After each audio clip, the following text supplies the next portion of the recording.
Hi, ಎಲ್ಲರಿಗೂ ನಮಸ್ಕಾರ. Welcome back to my YouTube channel. ಎಲ್ಲರೂ ಹೇಗಿದ್ದೀರಾ? ನಾನು ಕೂಡ ಚೆನ್ನಾಗಿದ್ದೀನಿ. ಇವತ್ತು ಜಾತ್ರೆದು ಸೆಕೆಂಡ್ ಡೇ.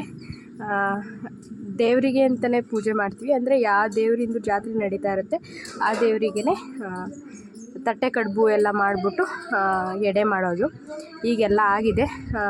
ನೈವೇದ್ಯ ತಗೊಂಡು ದೇವಸ್ಥಾನಕ್ಕೆ ಹೋಗ್ತಾಯಿದ್ದೀವಿ. ನಾನು ನನ್ನ ತಂಗಿನೂ ಇವೆಲ್ಲ ಅವಳದೇ. ಇವತ್ತು ನಮ್ಮದೇನಿಲ್ಲ, ನಮಗೆ ಫುಲ್ಲು ರೆಸ್ಟು, ಏನೂ ಕೆಲಸ ಇಲ್ಲ, ಎಲ್ಲ ಅವಳೇ ಮಾಡಿರೋದು. ಅವಳು ಅಮ್ಮ ಮಾಡಿದ್ದಾರೆ. ನನಗೆ ಫುಲ್ಲು ರೆಸ್ಟ್ ಕೊಟ್ಬಿಟ್ಟಿದ್ರು. ನಾನು ಫುಲ್ ಮಲ್ಕೊಬಿಟ್ಟಿದ್ದೆ. ಇವಾಗಿದ್ದು ಎಲ್ಲ ರೆಡಿಯಾಗಿ ದೇವಸ್ಥಾನಕ್ಕೆ ಹೋಗ್ತಾ ಇದ್ದೀವಿ ಇಬ್ಬರೂ. ಸುನಿ ಆಯ್ ಮಾಡೆ,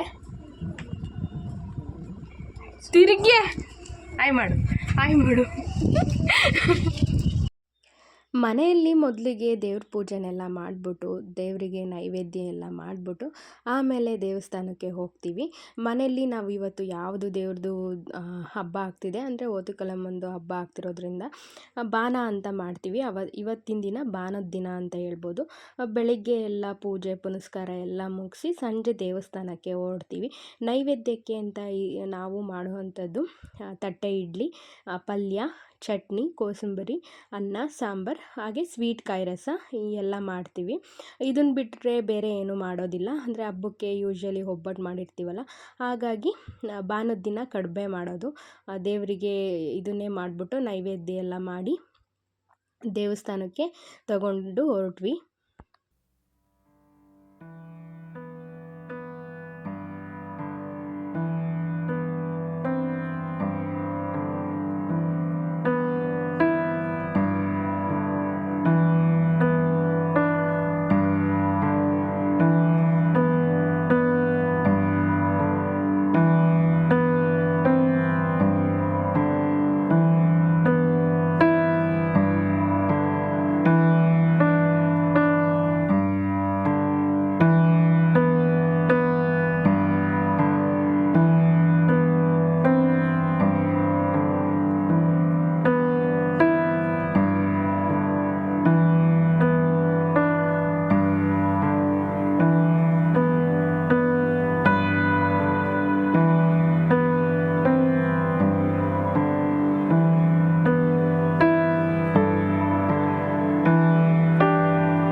ನೋಡ್ತೀನಿ ಹಾಕು ಸ್ವಿಚ್.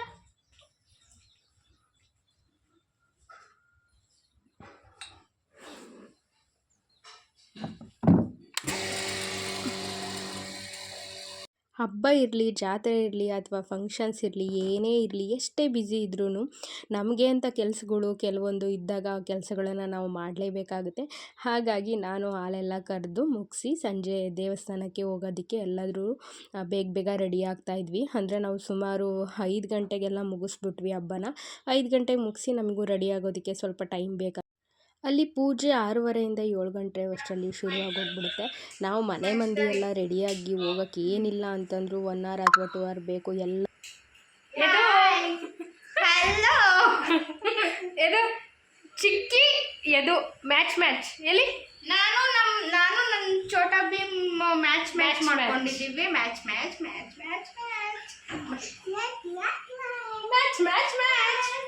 ಅಮ್ಮ ಇಲ್ಲಮ್ಮ, ಇನ್ನೊಂದು ಸ್ವಲ್ಪ ಇಡಿಸ್ಬೇಕಾ?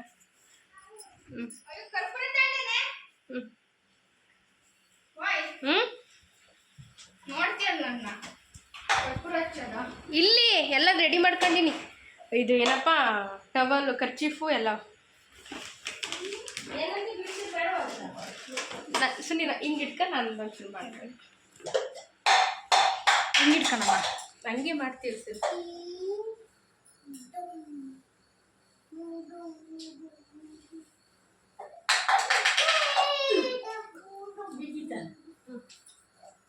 ಚೆನ್ನಾಗಿ ಕಾಣಿಸ್ತಿದ್ದೀರಾ? ವಿಡಿಯೋ ಮಾಡ್ಕೊಂಡು ಅವರಿಗೆ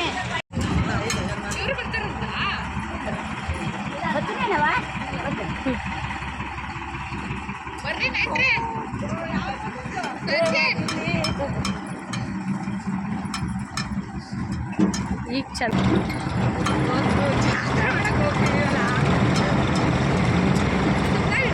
ನಾವು ಮಿಣಿ ಮಿಣಿ ಮಿಣಿ ಅಂತದೀವಿ.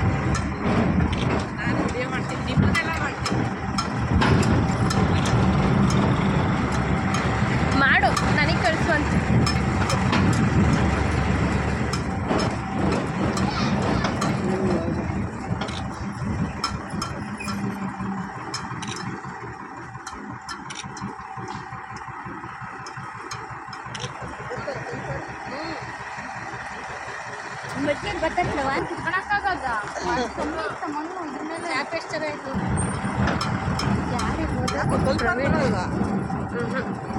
ನಾವಿಷ್ಟೇ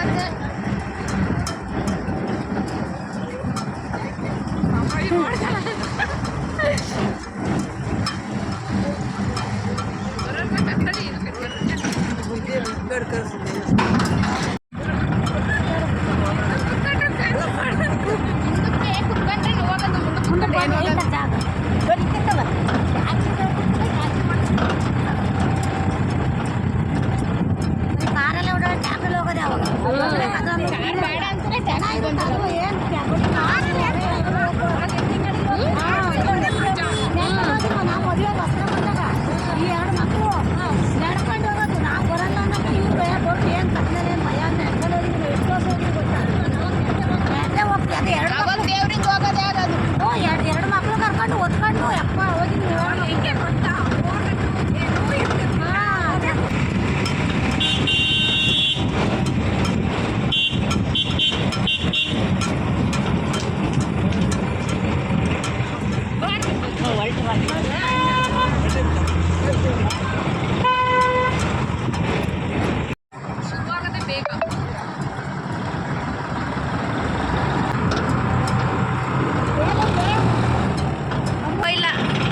ನಿಜವಾಗ ಸೀರೆ ಉಟ್ಕೊಳಕ್ಕೆ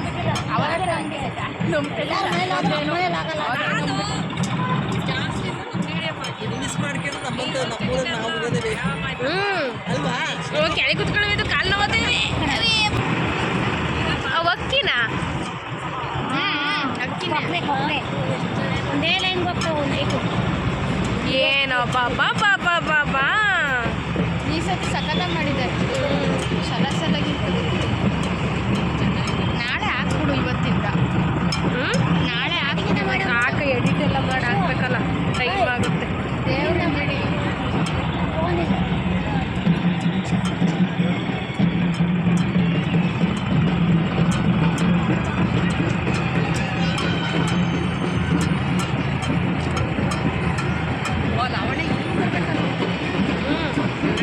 ಇಲ್ಲ ಕಲ್ಕಣಕ್ಕೆ ಅಲ್ಲಿ ದೇವ್ರ ಸುತ್ತು ಇಲ್ಲಲ್ಲ, ಅಲ್ಲಿ ದೇವಸ್ಥಾನ ಸುತ್ತ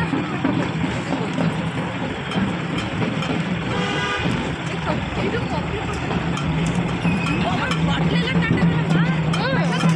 ಬರೋದಲ್ವಾ ಚೂರು ಹಾಕೊಂಡು ನಾವು ಬಟ್ಟೆ ಎಲ್ಲಿ ಹೋಗಿ ನೋಡ್ಬೇಕು ಸೊಳ್ಳೆ.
ಮದುವೆ ಆಗಿ ಹೋಗಿರೋ ಹೆಣ್ಮಕ್ಳುಗಳು ಹಾಗೆ ಊರ ಹೆಣ್ಮಕ್ಳುಗಳು ಎಲ್ಲರೂ ಕೂಡ ಜಾತ್ರೆಗೆ ಬಂದಿರ್ತಾರೆ.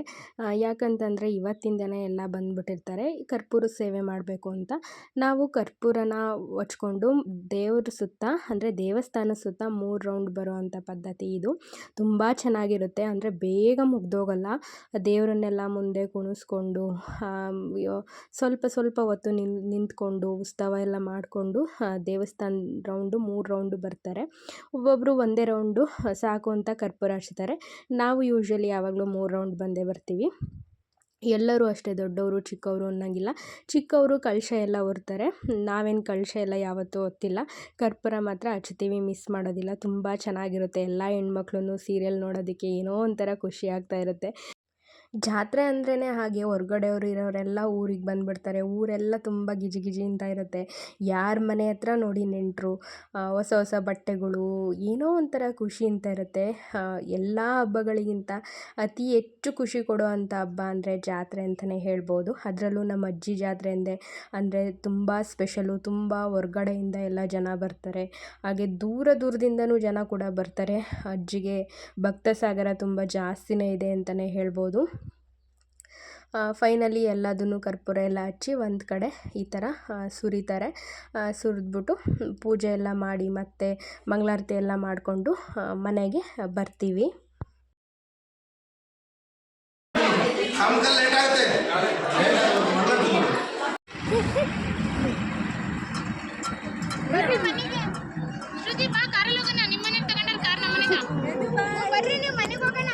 ಬಾಯ್.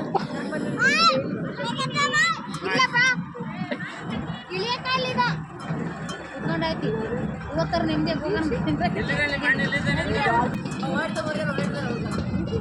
ಜೊತೆ ಹೋದ್ನಾ ಇಲ್ಲ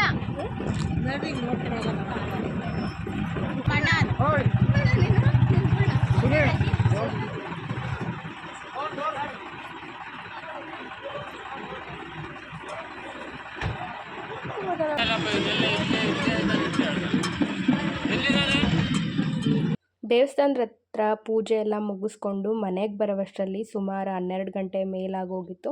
ಆವಾಗ ಬಂದು ಎಲ್ಲರೂ ಊಟ ಮಾಡಿದ್ವಿ. ಅಂದರೆ ತಟ್ಟೆ ಇಡ್ಲಿ ಇತ್ತಲ್ಲ, ಅದನ್ನೆಲ್ಲ ಬಿಸಿ ಮಾಡಿಕೊಂಡು ತಿಂದ್ವಿ.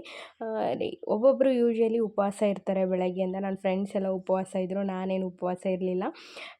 ನಾನು ಮಧ್ಯಾಹ್ನ ಊಟ ಮಾಡ್ಕೊಂಡಿದ್ದೆ. ಮತ್ತು ರಾತ್ರಿ ಊಟ ಇವಾಗ ಬಂದು ಮಾಡಿ ಎಲ್ಲರೂ ಕೂತ್ಕೊಂಡು ಮಾತಾಡ್ತಾ ಇದ್ವಿ. ಇನ್ನು ಅಪರೂಪಕ್ಕೆ ಹಿಂಗೆ ಸೇರಿಕೊಂಡಾಗ ಮಾತು ಮುಗಿಯೋದು 1 ಗಂಟೆ ಆಗ್ಬೋದು, 2 ಗಂಟೆ ಆಗ್ಬೋದು. ಜಾತ್ರೆ ಮುಗಿಯೋವರೆಗೂ ನಮಗೆ ಸರಿಯಾಗಿ ನಿದ್ದೆನೇ ಇಲ್ಲ ಅಂತಲೇ ಹೇಳ್ಬೋದು. ಹಾಗೆ ಇವತ್ತಿನ ದಿನ ಇಷ್ಟ ಆಗಿತ್ತು. ಇಷ್ಟ ಆದರೆ ಲೈಕ್ ಮಾಡಿ, ಶೇರ್ ಮಾಡಿ, ಹಾಗೆ ಸಬ್ಸ್ಕ್ರೈಬ್ ಮಾಡ್ಕೊಳ್ಳಿ. ಹಾಗೆ ನಾಳೆ ಏನು ಸ್ಪೆಷಲ್ಲು ಅಂತ ನಾಳೆ ವಿಡಿಯೋದಲ್ಲಿ ಹಾಕ್ತೀನಿ. ಪ್ಲೀಸ್ ಹೋಗಿ ನೋಡಿ. ಬಾಯ್.